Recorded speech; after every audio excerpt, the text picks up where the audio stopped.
네, 선생님들 안녕하세요. 오늘 이어서 마태복음 26장 새한글 성경 읽어보겠습니다. 조금 76절로 길이가 좀 되니까 좀 빠르게 읽어보도록 하겠습니다. 예수님이 이런 말씀들을 모두 끝마치셨을 때 제자들에게 말씀하셨다. 그대들이 알다시피 이 일 뒤면 넘는 명절입니다. 이제 인자가 넘겨져서 십자가에 매달리게 될 겁니다. 그때 대제사장들과 또 백성의 원로들이 가야바라 하는 대제사장의 공간으로 모였다. 그들이 이를 꾸며 예수님을 붙잡아 죽이려고 계획을 세웠다. 그러나 그들은 말했다. 명절엔 죽이지 맙시다. 백성들이 들고 일어날 겁니다. 베다니에서 예수님이 심한 피부병 앓았던 시몬의 집에 계실 때였다. 어떤 여자가 예수님께 다가왔는데 매우 값비싼 향유가 담긴 고급 병을 들고 있었다. 예수님이 음식을 드시려고 기대 앉아 계셨는데 그 여자가 예수님 머리에 향유를 부어드렸다. 제자들이 보고서는 화가 치밀어 말했다. 뭘 위해 이렇게 헛되이 써버렸단 말인가요? 이걸 팔면 돈을 많이 받았을 텐데요. 그것을 가난한 사람들에게 줄 수 있었을 텐데요. 예수님이 알아차리시고 제자들에게 말씀하셨다. 왜 이 여자를 성가시게 합니까? 그는 나를 위해 좋은 일을 해주었어요. 가난한 사람들은 늘 그대들과 함께 있어요. 그러나 나는 늘 있는 게 아닙니다. 이 여자가 내 몸에 향유를 부은 것은 내 장례를 준비하려고 한 것입니다. 아멘. 그대들에게 말합니다. 온 세상 어디서든 이 복음이 선포되는 곳에서는 이 여자가 한 일도 언급되어 그를 기억하게 될 겁니다. 그때 열둘 가운데 하나 곧 가룟 사람 유다가 대제사장들에게로 한테로 갔다. 유다가 말했다. 저에게 뭘 주시겠습니까? 제가 대제사장님들께 그분을 넘겨드리면요. 그들이 유다에게 돈 30을 주기로 정했다. 그래서 그때부터 유다는 좋은 기회를 찾아서 예수님을 넘겨주려고 했다. 누룩 없는 명절의 첫날이었다. 제자들이 예수님께 다가와 여쭈었다. 선생님이 드실 넘는 명절 음식을 저희가 어디에서 준비하기를 바라십니까? 예수님이 말씀하셨다. 예루살렘 도시 안으로 가서 아무개한테 찾아가 그에게 말하세요. 선생님이 이렇게 말씀하십니다. 내 때가 가까워요. 넘는 명절을 그대 집에서 내 제자들과 함께 지키려고 합니다. 제자들은 예수님이 자기들에게 지시하신 대로 하여 넘는 명절 음식을 준비했다. 저녁이 되자 예수님이 열둘과 함께 음식을 드시려고 기대 앉으셨다. 그들이 먹고 있을 때 예수님이 말씀하셨다. 아멘, 그대들에게 말합니다. 그대들 가운데 하나가 나를 넘겨줄 것입니다. 그러자 제자들이 몹시 괴로워하면서 한 사람씩 저마다 예수님께 여쭈기 시작했다. 설마 저는 아니지요, 주님? 예수님이 대답하셨다. 나하고 한 상에서 먹는 사람, 그 사람이 나를 넘겨줄 겁니다. 인자는 떠나갑니다. 인자에 대해 성경에 적어둔 대로지요. 그렇지만 끝장입니다. 인자를 넘겨주는 바로 그 사람은 태어나지 않았더라면 좋았을 겁니다. 이 말을 받아 유다 곧 예수님을 넘겨줄 리가 여쭈었다. 설마 저는 아니지요, 라삐님? 예수님이 대답하신다. 그대 스스로 말했군요. 그들이 먹고 있을 때 예수님이 빵을 들어 감사 기도를 드리시고 떼어 제자들에게 주시고는 말씀하셨다. 받으세요. 드세요. 이것은 내 몸입니다. 또 잔을 들어 감사드리시고 제자들에게 주시며 말씀하셨다. 모두들 이 잔을 받아 마시세요. 이것은 내 피입니다. 죄를 용서받도록 많은 사람을 위해서 쏟는 언약의 피입니다. 그들에게 말합니다. 지금부터 나는 포도나무에서 난 이것을 절대로 마시지 않을 겁니다. 바로 그날이 되어 내 아버지의 나라에서 그들과 함께 그것을 새로 마실 때까지는요. 그리고 그들은 찬송을 부른 뒤에 나가서 올리브 산으로 갔다. 그때 예수님이 제자들에게 말씀하신다.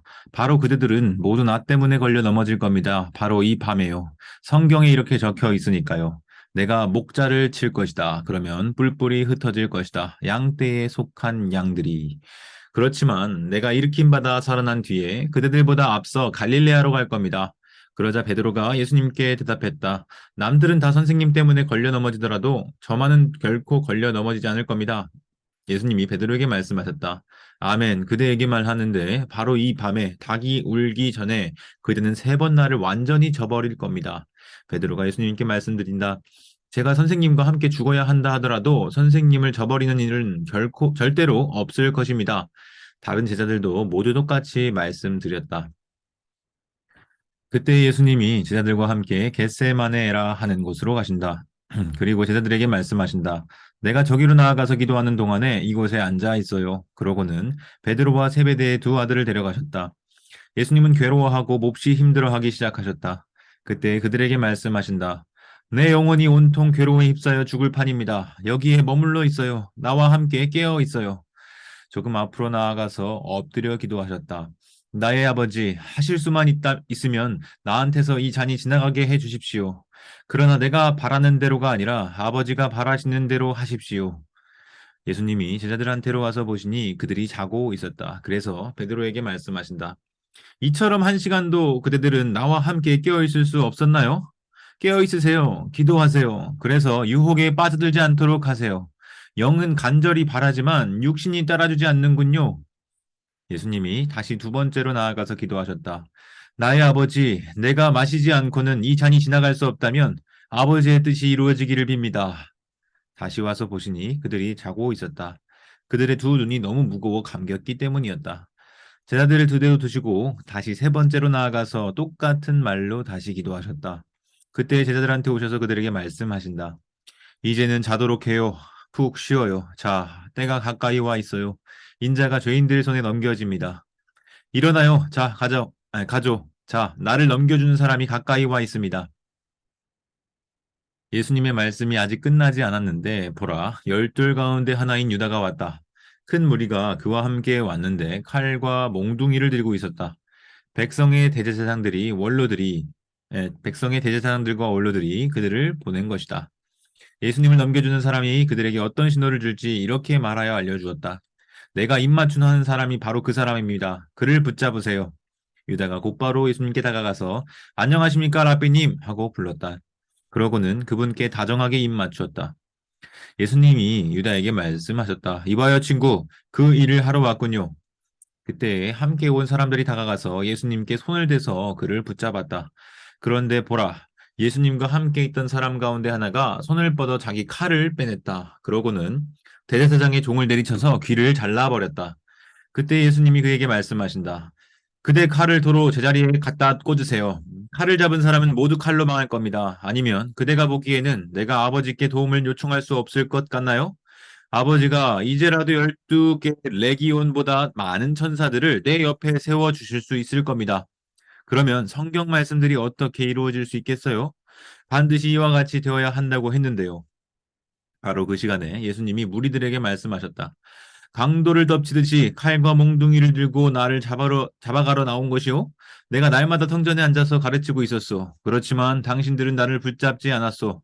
그런데 이 모든 일이 일어난 것은 성경에서 예언자들이 말한 것들이 이루어지게 하기 위해서였소. 그때 제자들은 모두 예수님을 내버려 두고 달아났다. 예수님을 붙잡은 사람들이 예수님을 대제사장 가야바한테로 끌고 갔다. 거기에는 율법 학자들과 원로들이 모여 있었다. 한편 베드로는 멀찍이 떨어져서 예수님을 따라가고 있었다. 대제사장의 집 안마당까지 이르러 안으로 들어가서 대제사장의 아랫사람들과 함께 앉아 있었다. 일이 어떻게 끝나는지 보려는 것이었다. 대제사장들과 유대아 최고의회 전체가 예수님께 불리한 거짓 증언을 찾아내 예수님을 죽이려고 했다. 많은 사람들이 나서서 거짓 증언을 했지만 그들은 찾아낸 것이 없었다. 그런데 드디어 두 명이 나섰다. 그들은 이렇게 증언했다. 이 사람이 말하기를 하나님의 성전을 완전히 허물고 3일 만에 지을 수 있다라고 했어요. 그러자 대제사장이 일어나서 예수님께 물었다. 이 사람들이 당신에게 불리하게 증언하고 있는데 대답할 말이 아예 없는 것이오? 예수님은 아무 말씀도 하지 않으셨다. 그래서 대제사장이 예수님께 말했다. 살아계신 하나님 앞에서 굳게 다짐하고 말해보시오. 바로 당신이 그리스도 곧 하나님의 아들이란 말이오? 대제사장에게 예수님이 말씀하신다. 당신이 스스로 말했소. 그러나 당신들에게 말합니다. 이제부터 당신들은 인자가 모든 것을 하실 수 있는 분의 오른쪽에 앉아 있는 것과 하늘의 구름을 타고 오는 것을 보게 될 것이오. 그때 대제사장이 자기 것을 짜바지지며 말했다. 이 사람이 하나님을 모독했소. 아직도 증인들이 더 필요합니까? 보시오. 하나님을 모독하는 말을 지금 여러분이 들었소. 여러분 생각은 어떻소? 그러자 그들이 대답했다. 그는 죽어 마땅합니다. 그때 그들은 예수님 얼굴에 침을 뱉고 주먹으로 때렸다. 어떤 사람들은 뺨을 후려쳤다. 그러면서 말했다. 예언자처럼 알아맞혀서 우리에게 말해봐. 그리스도야. 너를 갈긴 사람이 누구냐? 베드로가 안마당 바깥쪽에 앉아 있는데 여자 종 하나가 그에게 다가와서 말했다. 당신도 역시 갈릴레아 사람 예수와 함께 있었어요. 베드로는 그 모든 사람 앞에서 아니라고 하면서 말했다. 무슨 말을 하는지 알지 못하겠네요. 그리고 베드로가 대문 입구 쪽으로 나갔을 때 다른 여자종이 그를 보았다. 그 여자종이 거기 있는 사람들에게 말한다. 이 사람은 나사렛 예수와 함께 있었어요. 그러자 베드로가 굳게 다짐하며 다시금 아니라고 잡아댔다. 나는 그 사람을 알지 못해요. 조금 뒤에 거기 서 있던 사람들이 다가와서 베드로에게 말했다. 당신도 역시 그들과 한통속인 것이 확실해요. 당신의 말투가 훤히 드러내줍니다. 그때 베드로가 저주하고 맹세하기 시작했다.